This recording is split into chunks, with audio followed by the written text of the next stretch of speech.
संत रामपाल जी महाराज एक ऐसे महान संत जिन्होंने अपनी सतभक्ति, तत्व ज्ञान, करुणा और सेवा के बल पर समाज में नई मिसाल कायम की है। संत रामपाल जी महाराज की अगुवाई में उनके सभी सतलोक आश्रमों से समाज कल्याण के अद्भुत कार्यों ने समाज को सुनहरे भविष्य की एक नई उम्मीद दिखाई है। संत रामपाल जी महाराज से नाम दीक्षा लेने के बाद लाखों लोगों की लाइलाज बीमारियां जैसे कैंसर, एड्स आदि ठीक हुई। संत जी के ज्ञान से प्रेरित होकर उनके अनुयायियों ने लाखों यूनिट रक्तदान किया। संत जी ने लाखों बहन बेटियों का दहेज मुक्त विवाह करवाया।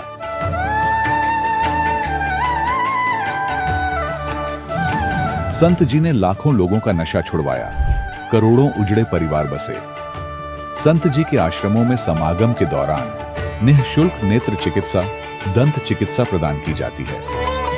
संत रामपाल जी महाराज द्वारा समय समय पर पर्यावरण संरक्षण के उद्देश्य से बड़े स्तर पर वृक्षारोपण किया जाता है। संत जी ने जरूरतमंदों को तत्काल राहत पहुंचाने के लिए एम्बुलेंस सेवा शुरू की। संत जी अपने अनुयायियों को देहदान के लिए प्रेरित करते हैं, जिससे मानवता की सेवा और चिकित्सा क्षेत्र में सुधार हो सके।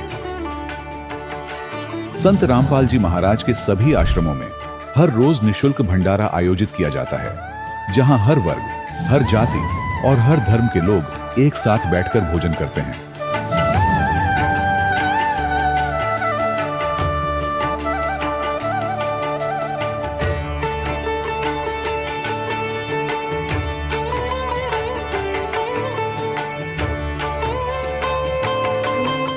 संत रामपाल जी महाराज की अन्नपूर्णा मुहिम ने गरीब और बेसहारा लोगों के जीवन में एक नई ऊर्जा और उम्मीद को जन्म दिया है। घर घर खाद्य सामग्री और जरूरी मदद पहुंचाकर संत रामपाल जी महाराज ने लोगों को दुख और मजबूरी से लड़ने की ताकत प्रदान की है।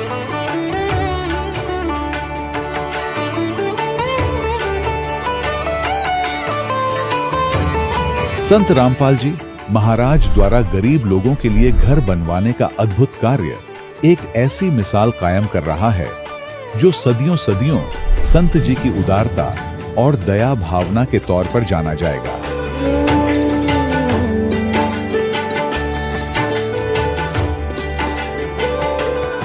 संत रामपाल जी महाराज के आश्रम में हजारों बुजुर्गों को सम्मान और प्यार के साथ जीवन जीने का अवसर मिलता है। उनके खाने, रहने और स्वास्थ्य की पूरी जिम्मेदारी संत रामपाल जी महाराज उठाते हैं। अनाथ बच्चों के लिए संत रामपाल जी महाराज के सभी आश्रम किसी वरदान से कम नहीं। यहाँ उन्हें शिक्षा, संस्कार और भविष्य के लिए बेहतर अवसर प्रदान किए जाते हैं। चाहे बाढ़ हो, भूकंप या महामारी, संत रामपाल जी महाराज और उनके अनुयायी हमेशा ही जरूरतमंदों के लिए सबसे आगे खड़े रहते हैं। कोविड महामारी के दौरान संत रामपाल जी महाराज के आश्रमों से करोड़ों लोगों के लिए भोजन, दवाइयां और जीवन रक्षक सामग्रियां उपलब्ध कराई गई। चाहे गरीब की मदद हो या किसी शोषित और पीड़ित वर्ग के हक और सम्मान की लड़ाई, संत रामपाल जी महाराज ने हमेशा ही उनकी दबी आवाज को सरकारों तक पहुंचाया है और उन्हें उचित न्याय दिलवाने में अहम भूमिका अदा की है। समाज में आध्यात्मिक और सामाजिक मूल्यों के प्रति जागरूकता लाने में संत रामपाल जी महाराज हर कदम पर मानवता के सच्चे सेवक साबित हुए हैं। संत रामपाल जी महाराज का जीवन हमें सिखाता है कि सच्ची सेवा वही है जो निस्वार्थ भाव से की जाए। आइए हम भी इस महान सेवा के कार्य में इस महान संत से जुड़ें और संत रामपाल जी महाराज से नाम दीक्षा लेकर अपने जीवन को धन्य बनाएं।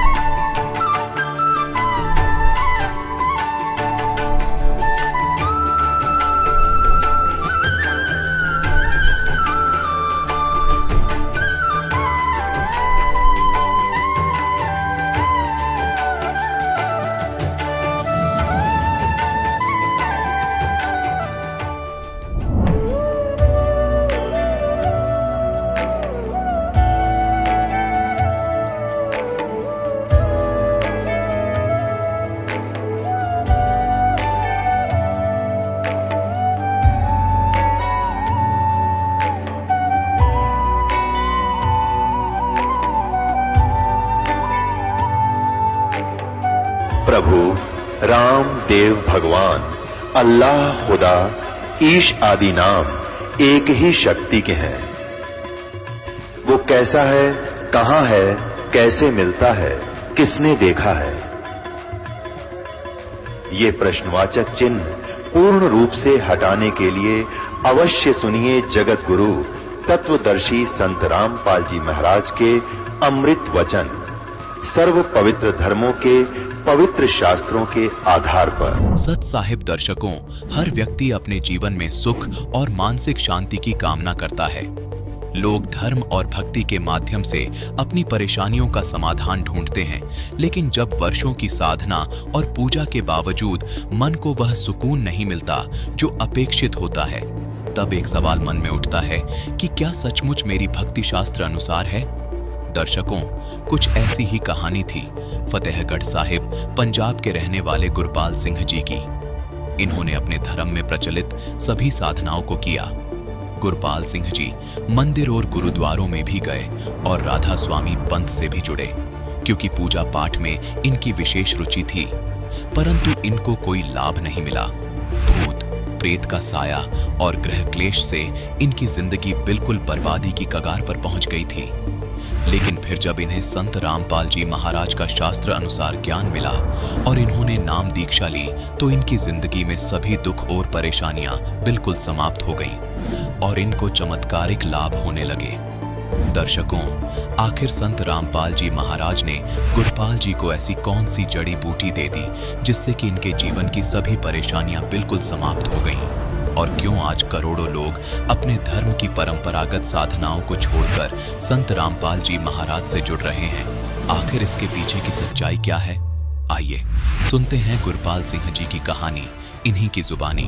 सर नमस्कार। सत साहिब जी। सर क्या नाम है आपका? गुरपाल सिंह, पिंड रुड़की, जिला फतेहगढ़ साहब, पंजाब।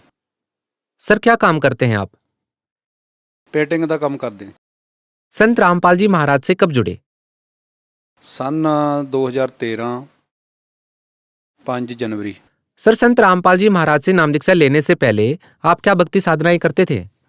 सिख पंथ नाल जुड़े हुए सी, अमृत छकिया हुआ सी सर। और उसके बाद देवी देवतियों की पूजा करते थे।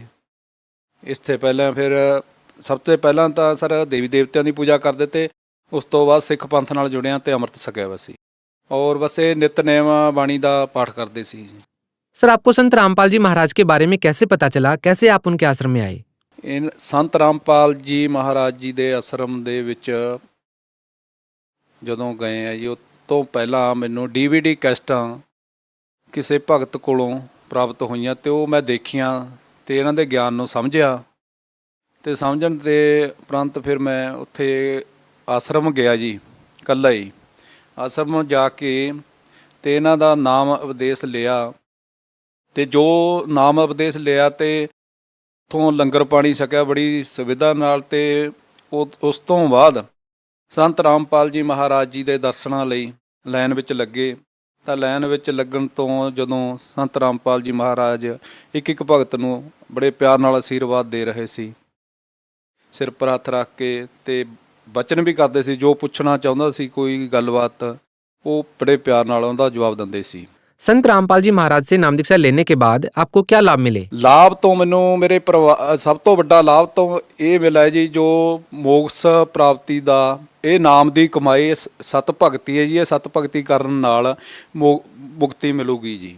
ਔਰ ਮੇਰੇ ਘਰ 'ਚ ਸੁੱਖ ਸ਼ਾਂਤੀ, ਹਰ ਇੱਕ ਪਰਿਵਾਰ ਸੁੱਖ ਸ਼ਾਂਤੀ ਨਾਲ ਰਹਿ ਰਿਹਾ। ਪਹਿਲਾਂ ਕੋਈ ਕਿਸੇ ਨੂੰ ਕੋਈ ਤਕਲੀਫ ਹੋ ਜਾਂਦੀ, ਕਿਸੇ ਦਾ ਸਿਰ ਦਰਦ, ਕਿਸੇ ਦੇ ਪੇਟ ਪੀੜਾ ਹੋਣ ਲੱਗ ਜਾਂਦੀ ਸੀ, ਤੇ ਇਹ ਜੋ ਹੈ ਮੇਰੇ ਘਰ 'ਚ ਬਹੁਤ ਸੁੱਖ ਸ਼ਾਂਤੀ ਆ। ਹੁਣ ਬੜੇ ਬਰਕਤ ਆ, ਬੜੇ ਪਿਆਰ ਨਾਲ ਰਹਿ ਰਿਹਾ ਪਰਿਵਾਰ। क्या पहले आप कोई नशा करते थे? ਨਸ਼ਾ ਕਰਦੇ ਸੀ ਪਹਿਲਾਂ ਤੰਬਾਕੂ ਦਾ ਕਰਦੇ ਸੀ। अब ਜਦੋਂ ਦਾ ਸੰਤ ਰਾਮਪਾਲ ਜੀ ਮਹਾਰਾਜ ਜੀ ਸੇ ਨਾਮ ਉਪਦੇਸ਼ ਲਿਆ है, उदों तो कोई नशा नहीं करते।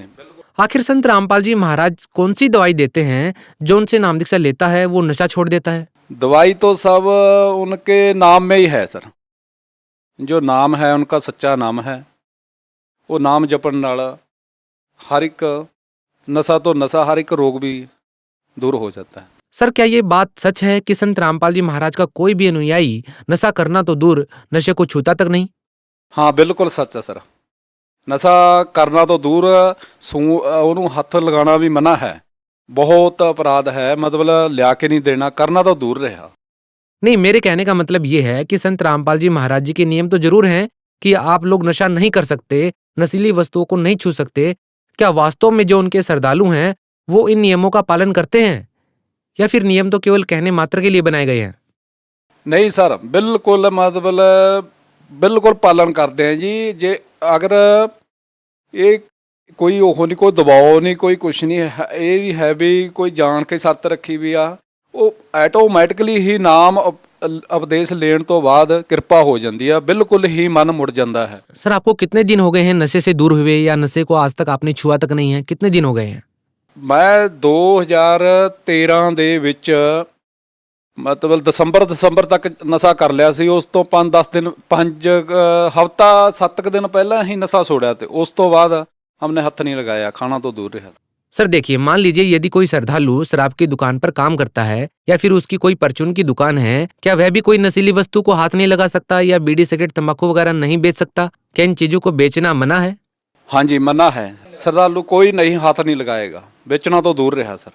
सर आपने पंजाब से जाकर के हरियाणा में संत रामपाल जी महाराज से नाम दीक्षा ली, आपने उनसे ही नाम दीक्षा क्यों ली? बहुत सारे संत हैं जिनके लाखों की तादाद में श्रद्धालु हैं, आपने संत रामपाल जी महाराज से ही नाम दीक्षा क्यों ली?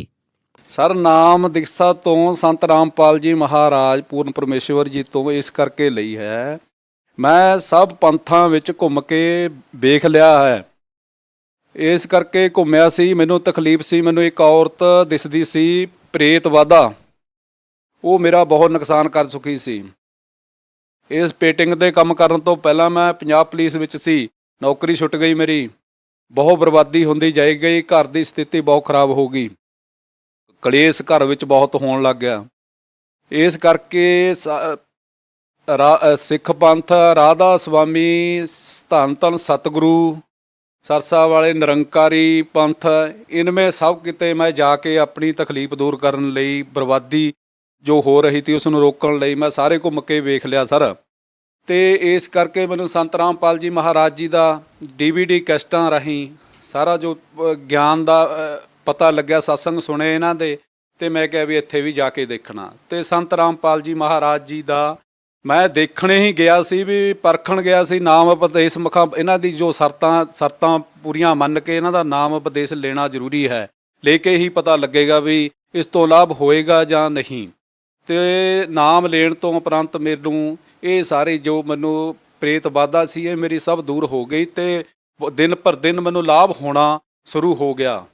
ਲਾਭ ਮਤਲਬ ਮੇਰਾ ਇੰਨਾ ਹੋ ਗਿਆ, ਮੈਂ ਬੜੀ ਜ਼ਿੰਦਗੀ ਖੁਸ਼ੀ ਨਾਲ ਬਤੀਤ ਕਰ ਰਿਹਾ। ਹੁਣ ਮੇਰੇ ਪਰਿਵਾਰ 'ਚ ਹਰ ਸੁੱਖ ਸ਼ਾਂਤੀ ਆ, ਕੋਈ ਕਲੇਸ਼ ਨਹੀਂ, ਬੱਚੇ ਬੜੇ ਪਿਆਰ ਨਾਲ ਰਹਿ ਰਿਹਾ। ਸਭ ਤੋਂ ਵੱਡੀ ਗੱਲ ਇਹ ਆ ਵੀ ਮੇਰੇ ਮਾਲਕ ਨੇ, ਸੱਚੇ ਪਾਤਸ਼ਾਹ ਪੂਰਨ ਪਰਮੇਸ਼ਵਰ ਸੰਤ ਰਾਮਪਾਲ जी महाराज जी ने मेरे सब परिवार ते बच्चों ते कृपा करती। सर देखिए, आपने बड़ी ही आसानी से कह दिया कि आप हिंदुस्तान में बहुत सारे संतों के पास, आपने बहुत ही प्रसिद्ध जो धर्मगुरु हैं आज के दिन, जिनकी बहुत ही बड़ी तादाद में श्रद्धालु हैं, अनुयायी हैं, उनके पास भी जाकर के आपने देखा, लेकिन आपको कोई भी लाभ नहीं मिला। आप संत रामपाल जी महाराज की शरण में आते हैं और उनसे आपको लाभ मिल जाता है। सर उन लोगों के लिए चिंता की बात है जो कई वर्षों से अन्य धर्मगुरुओं के सानिध्य में रह करके भक्ति कर रहे हैं, तो वो लोग क्या करें? आपने तो उन लोगों के धर्म पर और उनकी भक्ति पर ही प्रश्न चिन्ह लगा दिया है। आपको कैसे लगता है कि संत रामपाल जी महाराज जो भक्ति विधि बता रहे हैं केवल वही भक्ति विधि सही है? आखिर आप ये किस आधार पर कह रहे हैं? वो इस आधार ते कह रहे हैं सर, वेद मिलाओ, ਬਾਈਬਲ ਮਿਲਾਓ, ਗੀਤਾ ਮਿਲਾਓ। ਜੋ ਗੀਤਾ ਨੂੰ ਮੰਨਦਾ ਗੀਤਾ ਨੂੰ ਪੜ੍ਹੇ। ਤੇ ਜਦੋਂ ਸੰਤ ਰਾਮਪਾਲ ਜੀ ਮਹਾਰਾਜ ਜੀ ਦਾ ਚੈਨਲ ਤੇ ਸਤਸੰਗ ਆਉਂਦਾ ਹੈ, ਉਦੋਂ ਉਂਗਲ ਲਾ ਕੇ ਇੱਕ ਇੱਕ ਸ਼ਬਦ ਸਮਝਾ ਰਹੇ ਹੁੰਦੇ ਨੇ ਸੰਤ ਰਾਮਪਾਲ ਜੀ ਮਹਾਰਾਜ। ਉਦੋਂ ਆਪਣੀ ਤੁਸੀਂ ਬਾਈਬਲ ਜਾਂ ਗੀਤਾ ਜਾਂ ਕੋਈ ਗ੍ਰੰਥ ਨੂੰ ਪੜ੍ਹਨ ਵਾਲਾ ਜਾਂ ਕੋਈ ਸਰਸੇ ਵਾਲਿਆਂ ਦੀਆਂ ਕਿਤਾਬਾਂ ਨੇ ਮਹਾਰਾਜ ਜੀ ਦੀਆਂ, ਉਹਨਾਂ ਨਾਲ ਮਿਲਾ ਕੇ ਦੇਖੋ। ਉਹਨਾਂ ਦਾ ਕਿਸੇ ਦਾ ਨਾਮ ਨਹੀਂ ਇਹਨਾਂ ਨਾਲ ਮਿਲਦਾ ਜੀ।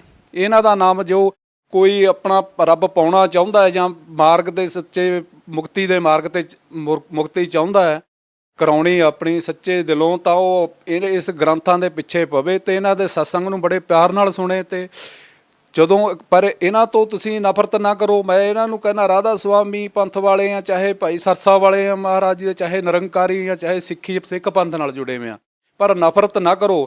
ਬੜੇ ਪਿਆਰ ਨਾਲ ਇਹਨਾਂ ਦੇ ਸਤਸੰਗ ਨੂੰ ਸੁਣੋ। ਇਹਨਾਂ ਦਾ ਜਿਹੜਾ ਮਤਲਬ ਨਾਮ ਆ, ਕੋਈ ਇਹ ਨਹੀਂ ਕਹਿ ਸਕਦਾ ਬਈ ਗ੍ਰੰਥ ਦੇ ਪ੍ਰੂਫ ਨਾਲ ਪ੍ਰੂਫ ਆ ਪੂਰਾ, ਹਰ ਇੱਕ ਗ੍ਰੰਥ ਦੇ ਨਾਲ ਇਹਨਾਂ ਦਾ ਨਾਮ ਜੋ ਕਹਿ ਰਹੇ ਨੇ ਮਿਲ ਰਿਹਾ ਹੈ। ਪਰ ਗ੍ਰੰਥਾਂ ਦੇ ਵਿੱਚ ਇਹ ਨਾਮ ਲਿਖਿਆ ਵਾ ਨਹੀਂ ਹੈਗਾ। ਜੇ ਤੁਸੀਂ ਕਹੋ ਵੀ ਲਿਖਿਆ ਵਾ ਇਹ ਗ੍ਰੰਥਾਂ ਦੇ ਵਿੱਚ, ਤੁਸੀਂ ਗ੍ਰੰਥਾਂ ਨੂੰ ਰੱਬ ਨਾ ਮੰਨ ਕੇ ਚੱਲੋ, ਪਰ ਜਿਹੜਾ ਨਾਮ ਆ ਉਹ ਗੁਰੂ ਇੱਕੋ ਹੁੰਦਾ ਪੂਰਾ ਸੰਸਾਰ ਤੇ। ਇਹ ਹੁਣ ਤੁਸੀਂ ਮੰਨ ਕੇ ਚੱਲੋ ਮੇਰੇ ਭੈਣ ਭਰਾਵੋ ਪਿਤਾਵੋ, PhD ਦੀ ਪੜ੍ਹਾਈ ਆ, PhD ਦੀ ਪੜ੍ਹਾਈ ਨੂੰ ਹਰ ਇੱਕ ਇਨਸਾਨ ਨਹੀਂ ਕਰ ਸਕਦਾ ਹੈਗਾ ਜੇ ਚਾਹੀਏ। ਇੱਕ ਨਾ ਮਤਲਬ ਸੰਤ ਆ ਜਿਹੜਾ ਇੱਕੋ ਹੁੰਦਾ ਸੰਸਾਰ ਤੇ ਪੂਰਾ। ਤੁਸੀਂ ਇਹਨਾਂ ਦੇ ਨਾਮ ਉਪਦੇਸ਼ ਨੂੰ ਸੁਣੋ, ਸਮਝੋ। ਆਪਣੇ ਫਿਰ ਕੋਈ ਬਾਈਬਲ ਪੜ੍ਹਨ ਵਾਲਾ ਜਾਂ ਗੀਤਾ ਪੜ੍ਹਨ ਵਾਲਾ ਜਾਂ ਵੇਦ ਪੜ੍ਹਨ ਵਾਲਾ ਉਹਦੇ ਨਾਲ ਮਿਲਾਓ। ਵਾਕਈ ਵੀ ਇੱਦਾਂ ਇਹਨਾਂ ਦੇ ਨਾਮ ਬਾਰੇ ਕਹਿ ਰਹੇ ਨੇ, ਜੋ ਸੰਤ ਰਾਮਪਾਲ ਜੀ ਮਹਾਰਾਜ ਕਹਿ ਰਹੇ ਨੇ, ਉਹ ਇੱਦਾਂ ਹੀ ਕਹਿ ਰਹੇ ਨੇ। ਬਾਕੀ ਉਹਨਾਂ ਦੇ ਵਿੱਚ ਲਿਖਿਆ ਹੋਇਆ। अपने ग्रंथों ਨੂੰ ध्यान नाल पढ़ो ते समझो। सर, संत रामपाल जी महाराज के बारे में ये भी कहा जाता है कि वो अन्य धर्म गुरुओं पर टीका टिप्पणी करते हैं। संत रामपाल जी महाराज ऐसा क्यों करते हैं? नहीं सर, वो टिप्पणी किसी ते नहीं करते, वो सच बोल रहे हैं जी। जो वेद कह रहे हैं, गीता कह रही आ, कुरान कह रही आ, ਉਹਨਾਂ ਦੀ ਕੋਈ ਆਪਣੇ ਕੋਲ ਤੋਂ ਆਪਣੀ ਤਰਫੋਂ ਬੁੱਕ ਨਹੀਂ ਛਪਾਈ ਵੀ ਹੈਗੀ। ਤੁਸੀਂ ਆਪਣੇ ਆਪਣੇ ਘਰ 'ਚ ਲਿਆ ਕੇ ਰੱਖੋ। ਜਿਸ ਧਰਮ ਨੂੰ ਮੰਨਦੇ ਆ ਤੁਸੀਂ, ਹਰ ਇੱਕ ਧਰਮ ਦੀ ਬੁੱਕ ਛਪੀ ਵੀ ਆ। ਵੇਦ ਰੱਖੋ। ਅਗਰ ਕਹਿੰਦੇ ਨਹੀਂ ਕੋਈ ਮਤਲਬ ਕਿਸੇ ਚੀਜ਼ ਨੂੰ ਪਾਉਣਾ ਤਾਂ ਮਤਲਬ ਮਿਹਨਤ ਤਾਂ ਕੁਛ ਨਾ ਕੁਛ ਕਰਨੀ ਓ ਪਊਗੀ। ਉਂਝੇ ਨਹੀਂ ਉਹਨੂੰ ਮਤਲਬ ਟਿਕ ਦੇਣਾ ਵੀ ਇਹ ਗਲਤ ਨੇ। ਇਹ ਗਲਤ ਗੱਲ ਹੈ ਜੀ। ਮਤਲਬ ਇਹ ਬਿਲਕੁਲ ਸੱਚੀ ਗੱਲ ਸਮਝਾ ਰਹੇ ਨੇ ਸੰਤ। ਇਹਨਾਂ ਦੇ ਮਤਲਬ ਤੁਸੀਂ ਮਾਰਗ ਨੂੰ ਸਮਝੋ, ਮੇਰੀ ਤਾਂ ਇਹੀ ਬੇਨਤੀ ਆ। सर, संत रामपाल जी महाराज की वेशभूषा को देख करके ऐसा बिल्कुल नहीं लगता कि वो पूर्ण संत हैं। जैसा कि उनके बड़े बड़े बाल नहीं हैं, बड़ी बड़ी दाढ़ी नहीं है, गेरुआ कपड़े नहीं पहनते हैं, मालाएं नहीं रखते हैं, जटाएं नहीं रखते हैं। आम जनसाधारण में धारणा बनी हुई है कि साधु संत तो वो होता है जो गेरुए कपड़े पहनता है, लंबी जटाएं रखता है। तो संत रामपाल जी महाराज को समझना लोगों के लिए थोड़ा मुश्किल होता है। सर, क्या कहना चाहेंगे इस बारे में आप? ਇਹ ਸਰ ਦੇਖੋ ਸਰ, ਮੇਰੀ ਇੱਕ ਛੋਟੀ ਜਿਹੀ ਇਹੀ ਬੇਨਤੀ ਆ। ਕਿਸੇ ਨੂੰ ਕੋਈ ਤਕਲੀਫ ਹੁੰਦੀ ਆ ਸੰਸਾਰ ਦੇ ਵਿੱਚ, ਬਹੁਤ ਤਰ੍ਹਾਂ ਦੀਆਂ ਤਕਲੀਫਾਂ ਨੇ। ਉਦੋਂ ਕੋਈ ਕਿਸੇ ਦਾ ਮਤਲਬ ਉਹ ਕਿਸੇ ਸੰਤ ਦੇ ਇਹ ਨਹੀਂ ਲਿਖਿਆ ਵਾ ਹੁੰਦਾ ਬਈ ਇਹ ਜਟਾਂ ਵਾਲਾ ਹੀ ਪੂਰਨ ਸੰਤ ਆ, ਜਾਂ ਫਿਰ ਇਹ ਵੱਡੀਆਂ ਵੱਡੀਆਂ ਦੇ ਜਟਾਂ ਹੁਣ ਉਹ ਸੰਤ ਆ, ਜਾਂ ਉਹਦੇ ਭਗਵੇਂ ਕੱਪੜੇ ਪਾਏ ਹੋਏ ਨੇ। ਇਹ ਬਿਲਕੁਲ ਉਹ ਆ। ਜਦੋਂ ਆਪਾਂ ਜਨਮ ਲੈਂਦੇ ਆ ਆਪਣੇ ਕੋਈ ਜਟ ਨਹੀਂ ਹੁੰਦੀ, ਕੋਈ ਦਾੜੀ ਨਹੀਂ ਹੁੰਦੀ ਹੈਗੀ, ਕੋਈ ਮਤਲਬ ਮੁੱਛ ਨਹੀਂ ਰੱਖੀ ਵੀ ਹੁੰਦੀ ਹੈਗੀ। ਇਹ ਤਾਂ ਇੱਥੇ ਆ ਕੇ ਆਪਾਂ ਨੂੰ ਇਹ ਸਾਰਾ ਉਹ ਫਿਰ ਅੱਗੇ ਅੱਗੇ ਉਹ ਪ੍ਰਾਪਤ ਹੁੰਦਾ ਹੈ ਜੀ। ਇਹ ਬਾਣਾ ਜਿਹੜਾ, ਇਹ ਗੱਲਾਂ ਦੇ ਪਿੱਛੇ ਨਹੀਂ ਆਪਾਂ ਨੇ ਮੁੱਖ ਰੱਖ ਕੇ ਚੱਲਣਾ ਹੈਗਾ। ਸਰ, ਸੰਤੋਂ ਕੀ ਬਾਣੀ ਹੈ, ਕੰਠੀ ਮਾਲਾ ਸੁਮਰਨੀ ਪਹਿਨੇ ਸੇ ਕਿਆ ਹੋਏ, ਉੱਪਰ ਡੁੰਡਾ ਸਾਧਕਾ ਅੰਤਰ ਰੱਖੇ ਕੋਈ। ਇਹ ਬਾਣੀ ਆ ਸਰ ਵੀ ਦਿਖਾਵੇ ਨਾਲ ਨਹੀਂ ਇਹ ਹੁੰਦੇ ਹੈਗੇ ਕੰਮ। ਜੋ ਹੈਗਾ ਸੰਤ ਮਤਲਬ ਸੰਤ ਦਾ ਤਾਂ ਅੰਦਰ ਦੇਖਿਆ ਜਾਂਦਾ ਹੁੰਦਾ, ਬਾਹਰੋਂ ਨਹੀਂ ਦੇਖਿਆ ਜਾਂਦਾ ਹੁੰਦਾ। बहुत सारे श्रद्धालु हैं जो संत रामपाल जी महाराज से नाम दीक्षा लेने की इच्छा रखते हैं। सर, वो श्रद्धालु संत रामपाल जी महाराज से कैसे जुड़ सकते हैं? ਹਾਂਜੀ ਸਰ, ਇਹ ਬਹੁਤ ਵਧੀਆ ਗੱਲ ਪੁੱਛੀ ਆ ਸਰ। ਚੈਨਲ ਤੇ ਸੰਤ ਰਾਮਪਾਲ ਜੀ ਮਹਾਰਾਜ ਜੀ ਦਾ ਸਤਸੰਗ ਆਉਂਦਾ ਹੈ ਜੀ। ਉਸ ਦੇ ਨੀਚੇ ਪੀਲੀ ਪੱਟੀ ਆਉਂਦੀ ਹੈ ਜੀ, ਉਹਦੇ ਉੱਪਰ ਕੰਟੈਕਟ ਨੰਬਰ ਲਿਖੇ ਹੋਏ ਹੁੰਦੇ ਆ ਸਰ। ਉਹ ਕੰਟੈਕਟ ਨੰਬਰ 'ਤੇ ਜੋ ਕੋਈ ਨਾਮ ਉਪਦੇਸ਼ ਜਾਂ ਸੰਤ ਬਾਰੇ ਕੋਈ ਵੀ ਜਾਣਕਾਰੀ ਲੈਣਾ ਚਾਹੁੰਦਾ ਹੈ ਸੰਤਾਂ ਬਾਰੇ, ਤਾਂ ਉਹ ਕੰਟੈਕਟ ਨੰਬਰ 'ਤੇ ਫੋਨ ਕਰਨ ਜੀ। ਉਹ ਫੋਨ ਕਰਨ 'ਤੇ ਉਹਨਾਂ ਦਾ ਜੋ ਨੇੜੇ ਬਲੋਕ ਜਾਂ ਕੋਈ ਵੀ ਉਹਨਾਂ ਨੂੰ ਨਜ਼ਦੀਕ ਪੈਂਦਾ ਹੋਊਗਾ ਐਡਰੈਸ, ਉਹ ਉਹਨਾਂ ਨੂੰ ਦਿੱਤਾ ਜਾਊਗਾ ਜੀ। ਉੱਥੋਂ ਉਹ ਨਾਮ ਸ਼ਬਦ ਗੁਰੂ ਮਹਾਰਾਜ ਜੀ ਸੰਤ ਰਾਮਪਾਲ ਜੀ ਮਹਾਰਾਜ ਜੀ ਦਾ ਪ੍ਰਾਪਤ ਕਰ ਸਕਦੇ ਨੇ। बहुत बहुत धन्यवाद। सत साहिब जी। दर्शकों, अभी आपने सुने संत रामपाल जी महाराज से दीक्षा प्राप्त करके सुखी हुए भक्त के अनुभव। अब देखिए जगत गुरु तत्वदर्शी संत रामपाल जी महाराज के मंगल प्रवचन। उससे डाउन स्ट्रीम में जिधर जल जा रहा था बहता हुआ दरिया का, उससे लगभग 200-300 फुट पर वो स्नान करने लगा दरिया में बढ़कर घाट से बाहर, और उनकी लंगोट टूट गया। उनका लंगोट जो एक बांध रखा था, कोपीन बोलते, एक लंगोट ही बांधते पर्दे पर, उसको कोपीन कहते हैं। ओनली 6-7 इंच चौड़ी वो एक पट्टी सी होती है और कमर के ऊपर जैसे बेल्ट बांधते हैं ऐसे एक धागा बांध लेते हैं, वो डोर के उसको आगे पीछे लपेट लेते हैं, दैट्स ऑल। तो वो संत वो लीला देखो, दास अब उसको अंधा महात्मा ही कहेगा क्योंकि मालिक उसका रोल, जैसे हम सुदर्शन को ही महिमा देते हैं तो अब भी उस अंधे महात्मा के ही रोल में मालिक रोल कर रहे थे, ऐसा ही बताएंगे। तो अंधा महात्मा स्नान कर रहा था और उसकी लंगोट टूट गया। पहले तो किनारे पर थोड़ा सा खड़ा था, नहा रहा था, फिर उसने देखा लड़कियां आ रही थी, सुबह का समय था, लड़कियां चलती हैं तो बोलती बतलाती कोई कोई चर्चा करती हैं, सैकड़ों की संख्या में, तो दूर तक आवाज जा रही थी। महात्मा जी ने सोचा कि आप तो गलत आ गया, मैं तो यहाँ कोई लेडीज घाट दिखे। ऐसी लीला करते हुए वो अंधा महात्मा गहरे पानी में चला गया कि मैं अकेले एक लंगोट में हूं और बच्चे आगे हैं, लेडीज हैं, और मुझे शर्म आवेगी बच्चों के सामने। वो इतने पानी में चला गया और वहां अपना स्नान कर रहा है। कुछ देर में क्या हुआ, कैसे मलते मलते उसकी वह लंगोट टूट गया, वह कोपिन भी जल में प्रवाह होगी चली गई। अब वो निवस्त्र हो गया। अब द्रौपदी जब किनारे पर पहुंचे, देखा आसपास एक साधु स्नान कर रहा है, और जो पुण्यात्मा होती है उनको भगत दिख जा या कोई साधु रूप में दिख जाओ भी भगत ही होता है, भगवान का प्यारा जो मालिक को याद कर रहा होता है, तो उसके लिए उसकी एक विशेष तरफ बनती है। तो द्रौपदी ने सोचा महात्मा है और भगवान की चर्चा करेंगे इससे, जब ये स्नान करके बाहर आ जाएगा तब तक हम भी स्नान कर लेती हैं। उन्होंने ऐसा सोचकर वो स्नान करने लगी। घंटा आध घंटा उन लड़कियों को लगा, नहाकर कपड़े बदल कर वो खड़ी हुई, देखा महात्मा चला तो नहीं गया।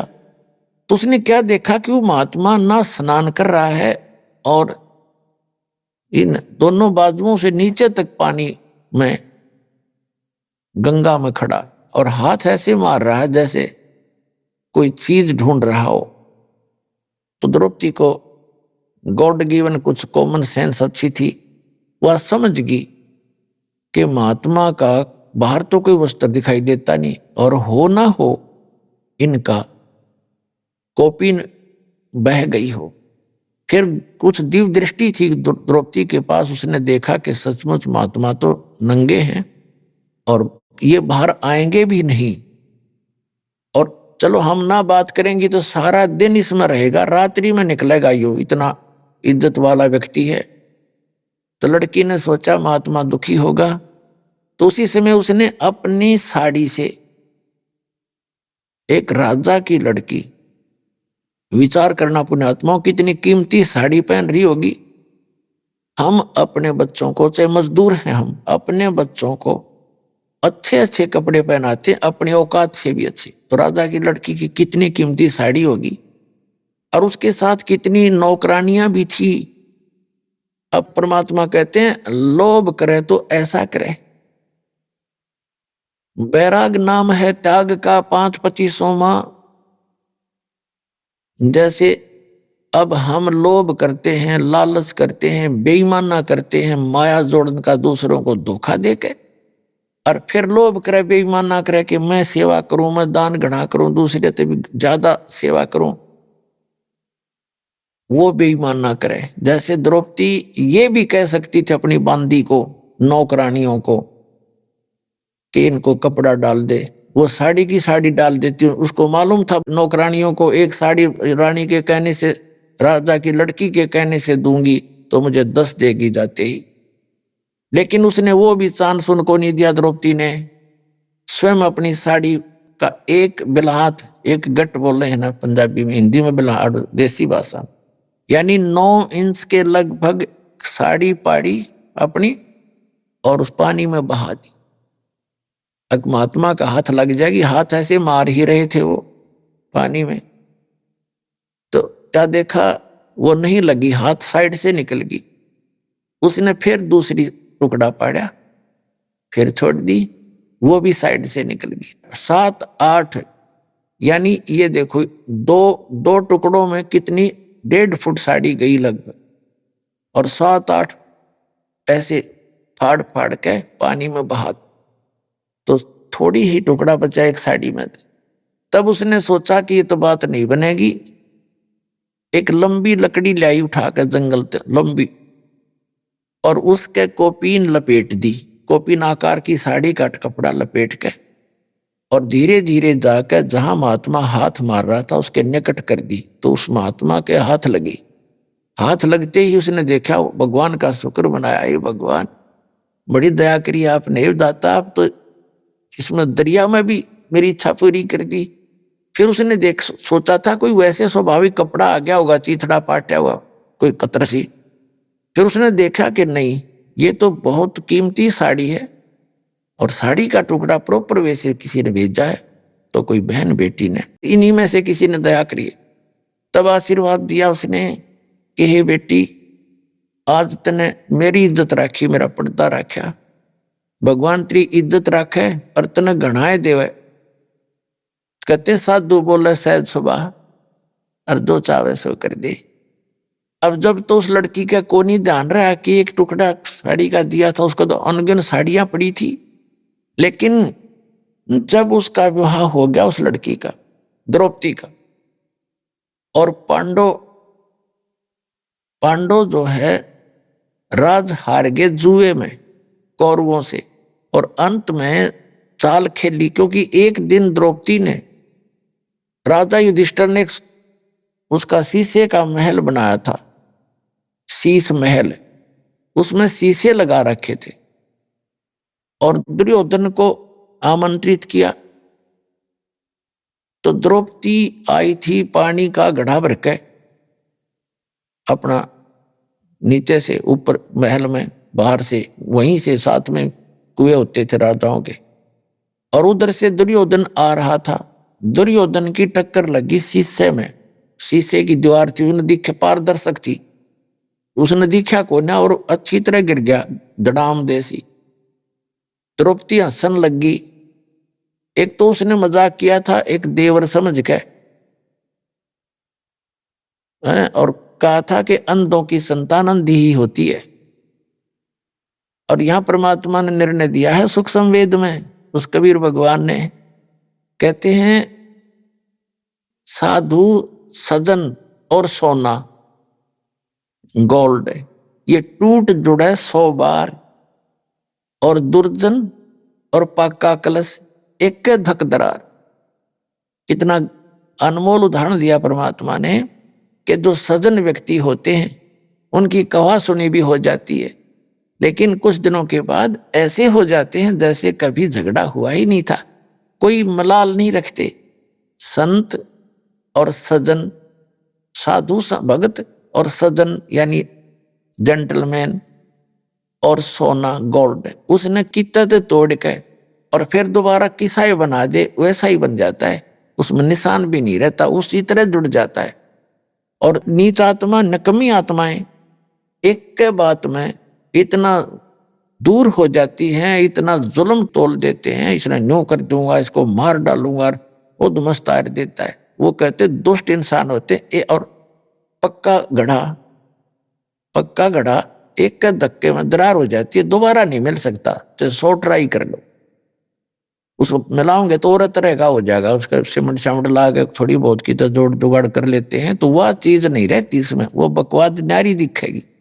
तो यहाँ कहते हैं संत सज्जन और सोना टूट जोड़े 100 बार, और दुर्जन निकम्मी आत्मा और पाका कलश एक के धक दरार। एक के धक्के मानो, एक के बात में वो इतने दुष्ट बन जाते हैं। तो दुर्योधन उस दुर्जनों में से था। द्रौपदी ने सिंपल सी बात मजाक में कहा था, धृतराष्ट्र अंधा था, धृतराष्ट्र के पुत्र थे दुर्योधन, उसने मजाक में कह दिया अंधा अंधे होते हैं, अंधों की संतान अंधी ही होती है। इससे बात का दुख मान गया, अकांड दे टाइम इसकी बेइज्जती करूंगा, दिखाऊंगा इसको झटके। उस दृष्टिकोण से, उस अपनी दुष्टता के आधार से युधिष्ठिर से कहा कि तू द्रौपदी को दांव पर लगा दे, हो सकता तेरा सारा राज ही आ जाए। द्रौपदी देखो इन लोगों की, इनके इतिहास पढ़ा करते हम, ये पढ़ने की चीज है। अपनी पत्नी को दाव पर लगा दिया और हम इन तो शिक्षा ग्रहण करना चाहते हैं। युधिष्ठिर ने अपनी पत्नी यानी द्रौपदी को दाव पर लगा दिया, हार गया। अब वहीं भरी सभा में पांचों पांडव बैठे हैं और भीष्म पितामह, द्रोणाचार्य और कर्ण, ये तीन ऐसे महापुरुष थे, इनके मुकाबले में वहां कोई इतना योद्धा नहीं था तीनों के। और भीष्म पितामह तो उनका जो दादा था और द्रोणाचार्य उनके गुरु और कर्ण भी योद्धा। वहां बैठे विदुर बैठा, दुर्योधन का चाचा, पांडवों का दो चाचा था, और पांचों पांडव बैठे। एक बांदी ने जाकर बताया द्रौपदी को कि द्रौपदी आज तेरी इज्जत उतारेगा दुर्योधन, तुझे नग्न करेगा भरी सभा में, और तेरे को राजा युधिष्ठिर ने जुए में हरा दिया, वो हार गए, तेरे को दाव में लगा दिया था। तो द्रौपदी ने पूछा कि सभा में कौन कौन बैठे हैं? कि भीष्म पितामह, द्रोणाचार्य, कर्ण, चाचा विदुर और साथ में तेरे पांचों पति विराजमान हैं, और 101 वो भाई बैठे, दुर्योधन और भी बैठे। तो द्रौपदी कहने लगी इतनी सभा में ऐसी गलती होती है? वहां इतने आदमी बैठे हों तो कैसे ऐसी बकवास कैसे कर देगा दुर्योधन? नकम्मी क्या बात करी। इतने में दुर्योधन ने भेजा दुशासन अपना भाई खिला पकड़ के उसको, द्रौपदी को ला पकड़ के जाके उसको द्रौपदी से कहा कि चल आज दिखाएंगे तेरे को हम अंधों की संतान अंधी हैं या आंखों वाली। पकड़ के बाल और घसीट के लाया द्रौपदी को, रोती चिल्लाती रही, वहां लाके खड़ा कर दिया। दुर्योधन ने कहा दुशासन हम तो अंधों की संतान हैं, अंधे हैं, हमें कुछ दिखाई देता नहीं, इसको निवस्त्र कर दे, इसकी साड़ी उतार दे।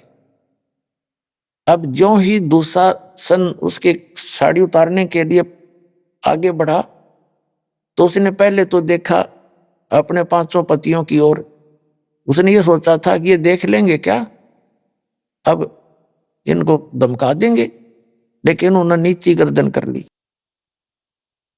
क्योंकि वो हार चुके थे, वो भी बंध गए थे वचन से।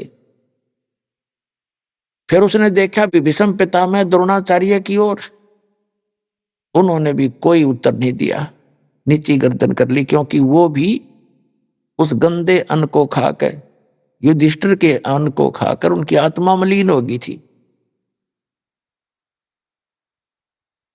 तब उस समय जब वो साड़ी उतार रहा था और परमात्मा बढ़ा रहा था, उस समय क्या हुआ कि एक था वहां भगत बीज, विदुर खड़ा हुआ।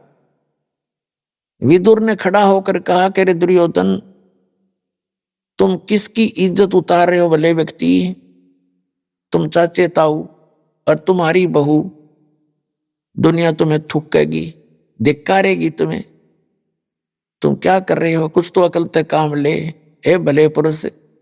कहते हैं सूक्ष्म वेद में आदरणीय गरीबदास साहिब जी ने बताया है कि विदुर कहे ये बंधु थारा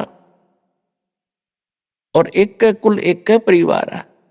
विदुर के मुख पर लगा थपेड़ा कि तू तो है पांडवों का चेहरा, तू तो है बांदी का जाया।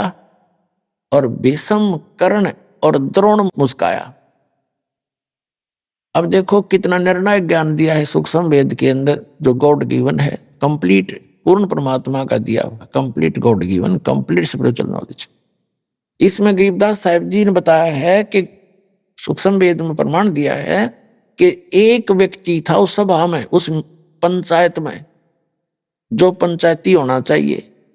पंचायती अगर कहीं पंचायत में गया है और सत्य की बात कहे, न्याय की बात कहे, कोई नाराज रहे चाहे राजी रहे, उसकी बात को नहीं मानता है तो पंचायत छोड़कर चला जाना चाहिए, वहां रहने में भी दोषी हो जाता है। तो विदुर ने जब न्याय की बात की, एक था वहां पंचायती, उसने खड़ा होकर कहा, विदुर कहे ये बंधु तुम्हारा भाई बंध है और एक के कुल तुम्हारा एक ही परिवार है। विदुर के मुख पर लगा थपेड़ा, दुशासन ने थप्पड़ मारा अपने चाचा के, और तू तो है इन पांडवों का चमचा, तो इनका इनने की तरफ बोलता हमेशा ही। कहते हैं तू तो है बांदी का जाया, क्योंकि विदुर की उत्पत्ति एक बांदी से हुई थी। तो उस बात पर जब दुशासन ने ये कहा कि तू तो है बांदी का जाया, भीष्म, द्रोण और कर्ण मुस्काया। वो तीनों योद्धा भीष्म पितामह, द्रोणाचार्य और कर्ण कहते हैं दांतरे काटे, दांतरे हंसे, जबकि उनको खड़ा होकर कहना चाहिए था निकम्मे, खबरदार जतन तेरा अपने चाचा का हाथ लगा दिया, तेरे जैसा दुष्ट नहीं, निकम्मी आत्मा, और सभा छोड़ देनी चाहिए थी। कहते वो हंसे इस बात पर जब उन्होंने न्यों कहा तू तो बंदी से उत्पन्न है ना, तेरी तो ऐसी ही गुलामों वाली ही वृत्ति है और तो इनका चमचा है। इस बात पर वो तीनों हंसे, जबकि गुरु पद पर बैठा व्यक्ति हंस रहा इस बात पर। धिक्कार, अरे इन इतिहासों को पढ़ा करते हमारी श्याम कल्याण चाहते थे और समाज सुधार चाहते थे।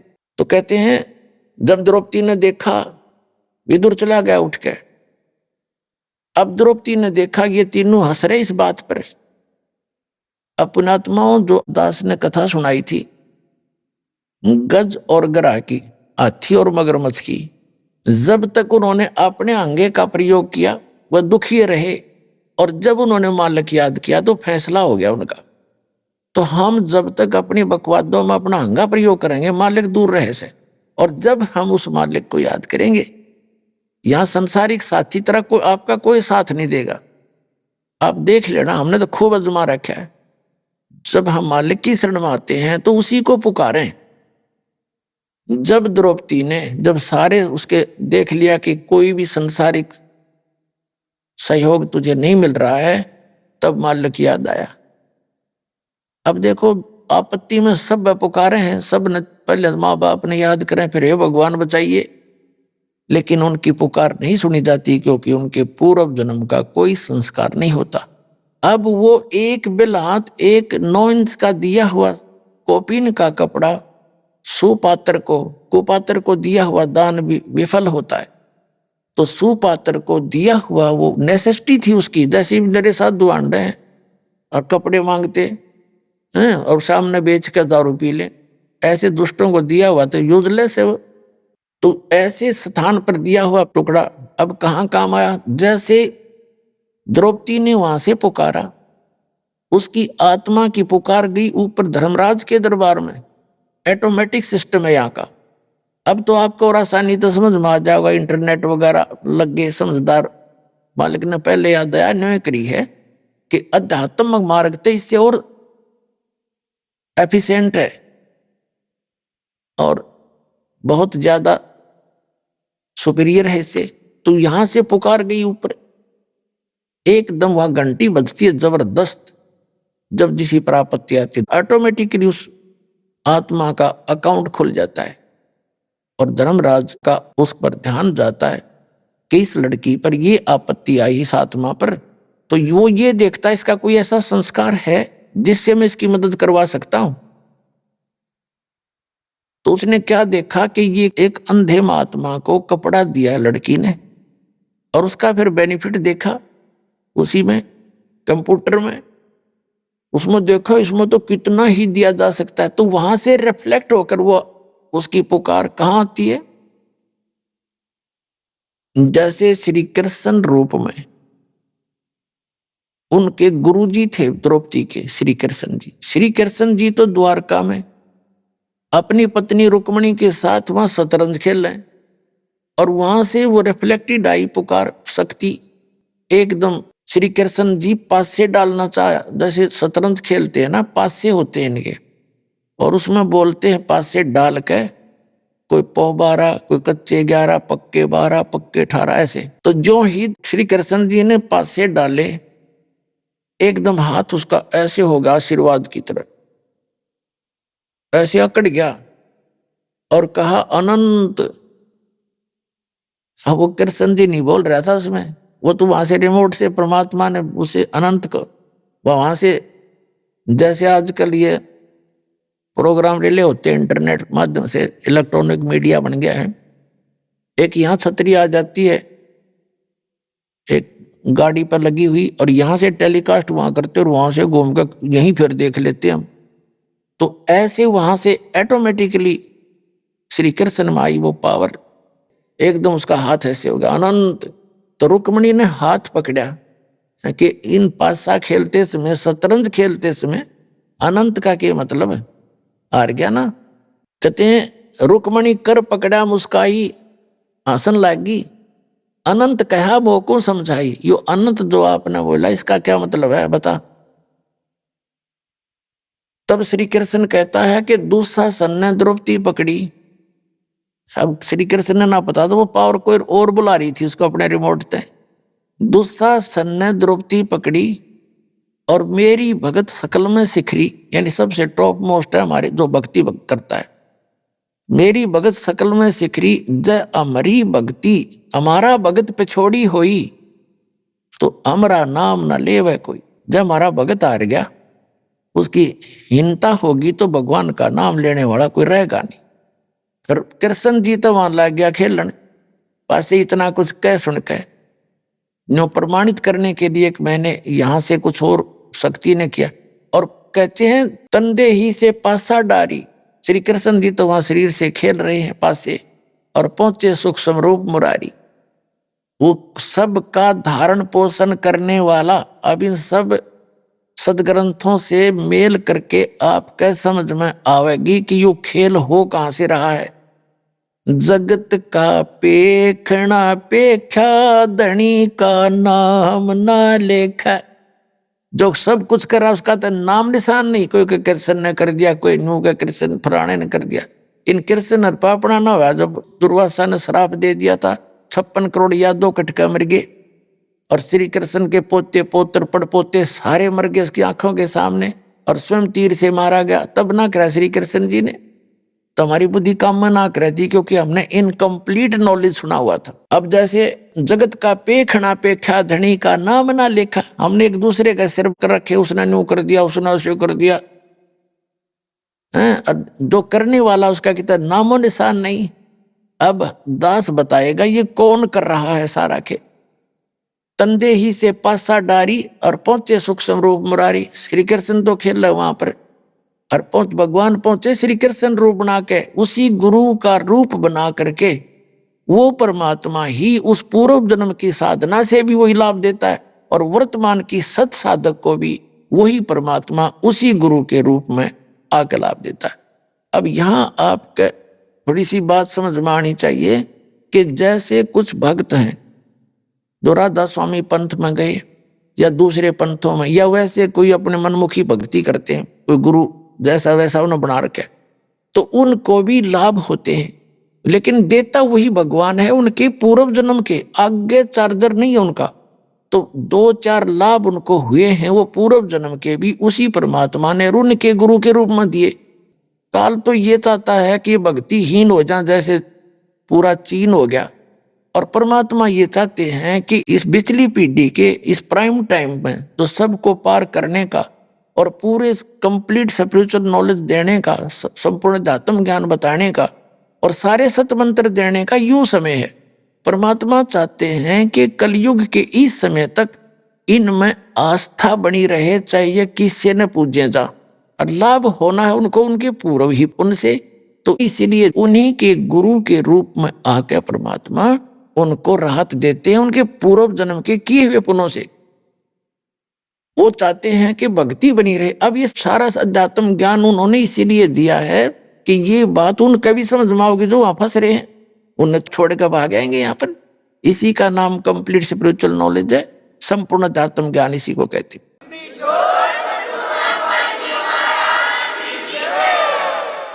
तो कहते हैं श्री कृष्ण जी का रूप बनाकर सूक्ष्म रूप, और परमात्मा पीछे खड़े हो गए और ऐसे आशीर्वाद कर दिया। कहते हैं पहुंचे सूक्ष्म रूप मुरारी, खेचत खेचत खेच कसीसा, खूब जोर लागे खेच रहा है दुशासन, खेचत खेचत खेच कसीसा, सिर पर बैठे हैं जगदीशा। कहते हैं द्रौपदी को कोपिन दई रे, बढ़ गए अंत पारे, तो खेचत खेचत खेच कसीसा, सिर पर बैठे हैं जगदीशा। द्रौप सुता को चीर बढ़ाए, शंख शंखों पार नहीं पाए। अब दुशासन साड़ी खींच खींच के इतना योद्धा था, कहते हैं 10,000 हाथियों की ताकत दुशासन के अंदर। जैसे आजकल तो हॉर्स पावर से गिनते हैं, उसमें एलिफेंट पावर गिनी जाती थी। इतना ताकतवर। और द्रौपदी कमल के फूल जैसी परमात्मा की शरण में सत भक्ति, वो मालिक की पूर्व जन्म की साधक थी, इस जन्म की अभी तक उसको मदद मिल रही थी, लेकिन नहीं समझ में आती इन प्राणियों के। तो फिर परमात्मा ने वो अनंत बढ़ा दिया, दुशासन पसीनम पसीना हो गया, इतना तगड़ा योद्धा। तो फिर बताया परमात्मा ने आकर के द्रौपसुता को दीन ने लीर जाके अंत बढ़ाए चीर। वो तो बात आई गई हुई, दुशासन थक के बैठ गया, भाई को पता नहीं क्या जादू कर दिया इसने। तो ये जादू कहने लग जाते हैं फिर जो कर्महीन इंसान। फिर द्रौपदी अपने घर चली गई, बात वहां खत्म हुई। अब कुछ दिन के बाद श्री कृष्ण जी आए।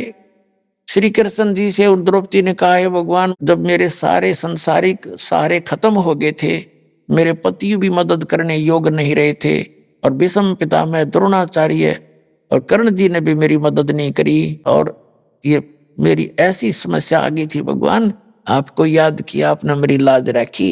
हे परमात्मा, मेरे कौन से कर्म का फल था? अब कृष्ण जी को तो याद भी कोई ना, उस पता भी नहीं था वहां क्या हो रहा, उसकी गल घटना। पुणात्मा, यहां समझना चाहिए आपने कि वो करने वाला कौन था। तब द्रौपदी ने बताया ऐसे ऐसे हो गया था, सब ने बताया कि बड़े कमाल किया आपने, तो ये गुरु का नाम लिया जाता है, करता भगवान ये। पांडवों के गुरु भी श्री कृष्ण जी थे, तो श्री कृष्ण जी को दिव्य दृष्टि थी, क्योंकि पुण्य कर्मी प्राणी हैं और परमात्म पद प्राप्त है इनको, 3 लोक के प्रधान है, एक विभागीय मंत्री हैं, इनमें इतनी दिव्य दृष्टि होती है। उन्होंने दिव्य दृष्टि से देखा कि हो द्रौपदी, आपने जब आप कंवारी थी अपने पिता के घर पे एक बार स्नान करने गई थी, तो एक अंधे महात्मा के कोपीन बह गई थी जल में, और आपने अपनी साड़ी पाड़ के और उसको कोपीन दी थी। उस एक छोटे से कपड़े का वो फल है तुझे, जिस कारण से भगवान ने तेरी साड़ी बढ़ा दी। अब द्रौपदी उस बात को याद करती है, हे भगवान, हे परमात्मा, एक लीर यानी एक छोटे से टुकड़े के कारण मेरे हो गए चीर अपार, और जब मैं पहले जानती तो सर्वस्व देती वार। जब मुझे पहले पता होता ऐसा महापुरुष है, उस पर फिदा हो जाते, पता नहीं नाम लेते, उसे ज्ञान लेते हैं और कुर्बान हो जाते। मैं सर्वस्व देती वार, मुझे नहीं मालूम था वो इतने महापुरुष थे। एक छोटे से कपड़े के दान करने से आज मुझे इतना लाभ मिला। तो पुण्यात्माओं, आज आपको वो स्थान प्राप्त है, थोड़े से दान का असंख्यों गुणा मिलेगा, और थोड़ी सी भक्ति का आपको असंख्य गुणी भक्ति डिपॉजिट होगी।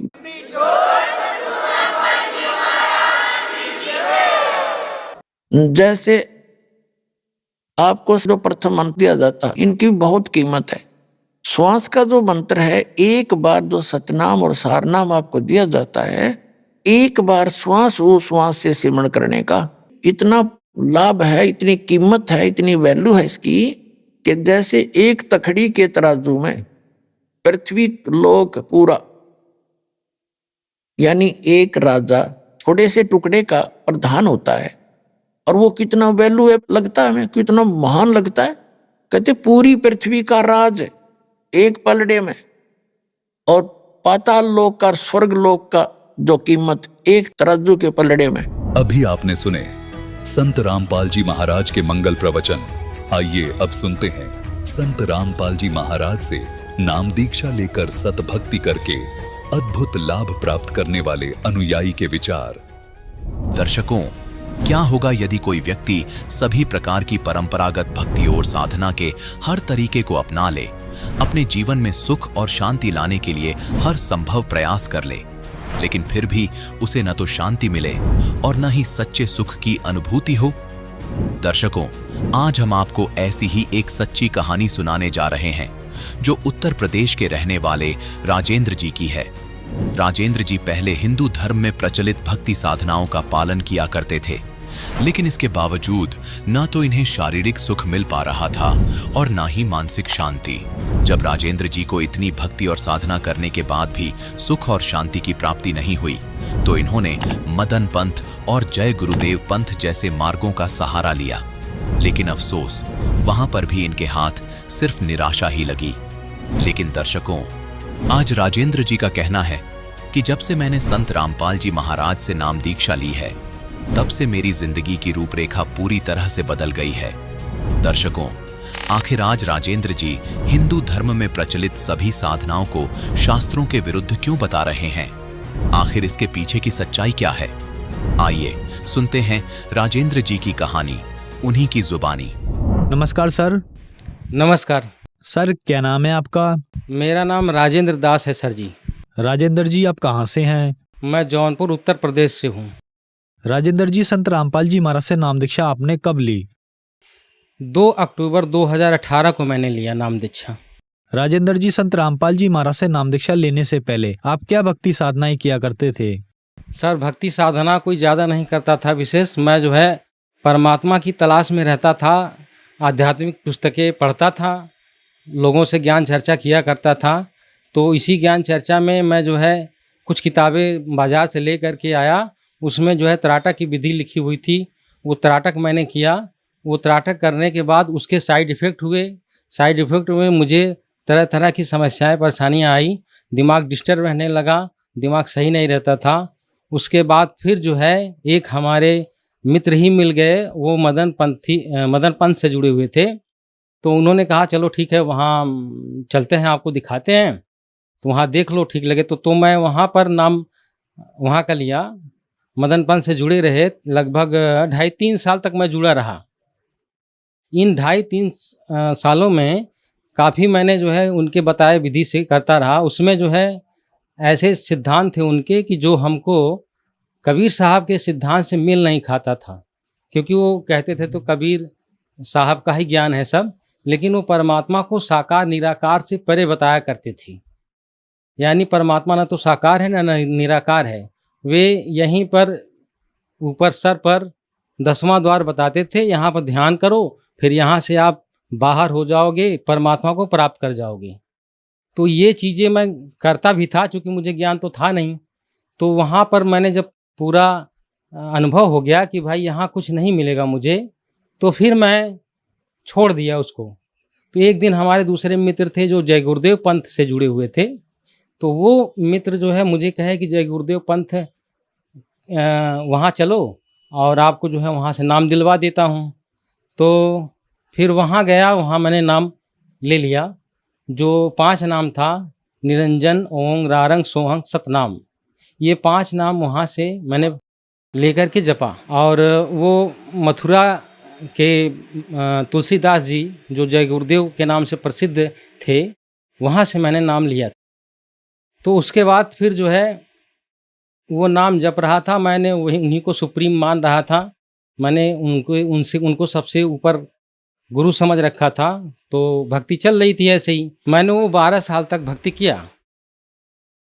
राजेंद्र जी, आपने बताया कि आप मदनपंथी पंथ में जुड़े हुए थे और उसके बाद आप जय गुरुदेव पंथ में जुड़े, तो फिर संत रामपाल जी महाराज की शरण में आने का क्या कारण बना?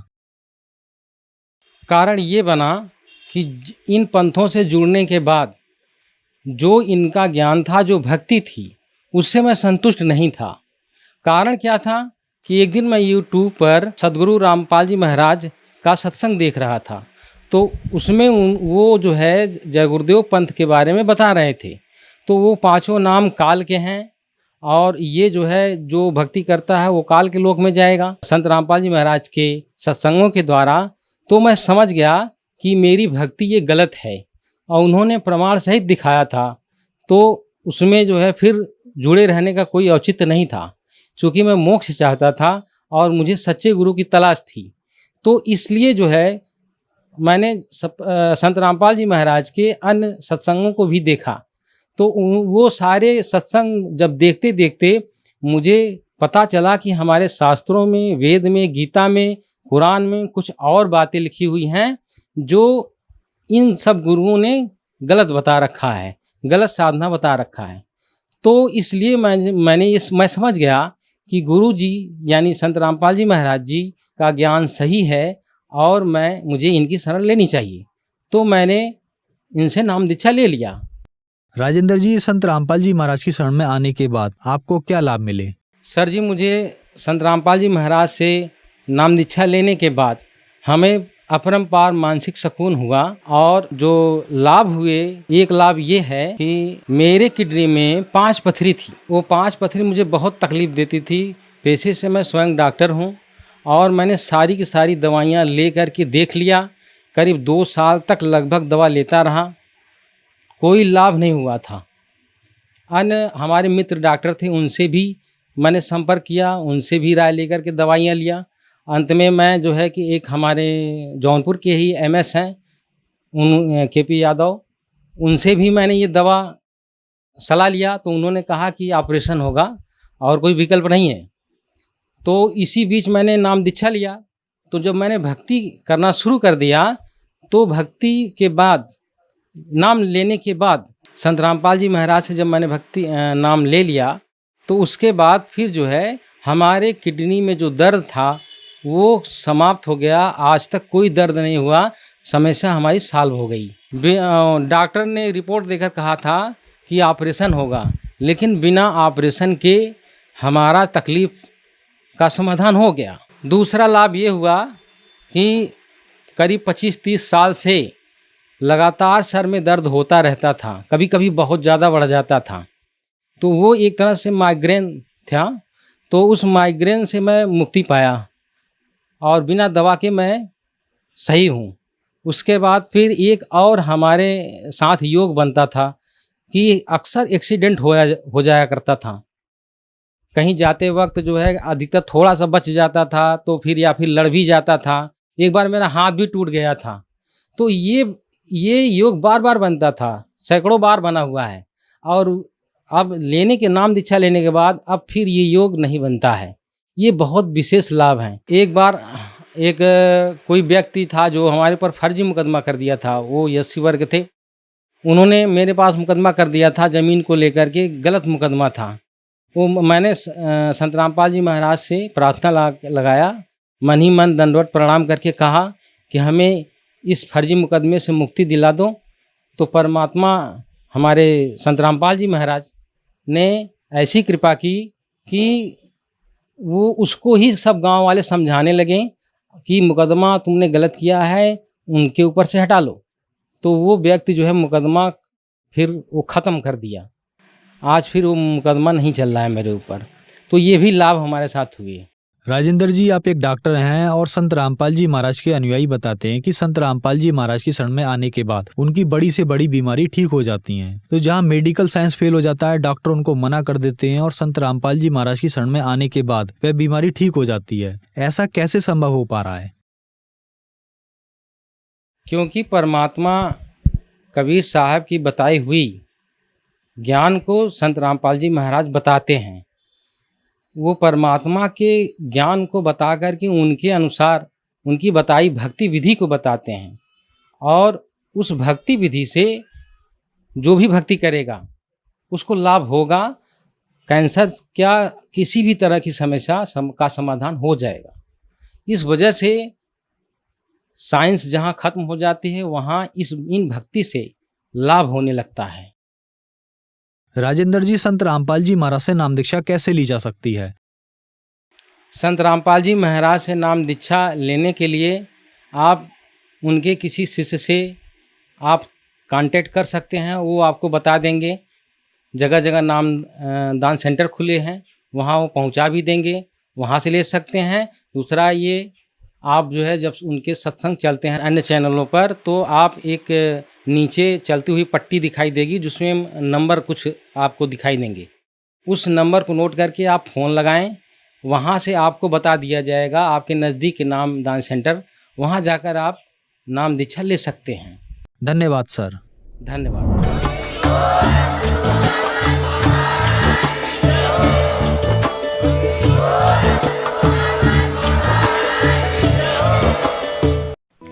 आप सुन रहे थे जगत गुरु तत्वदर्शी संत रामपाल जी महाराज के मंगल प्रवचन। अधिक जानकारी के लिए संपर्क करें।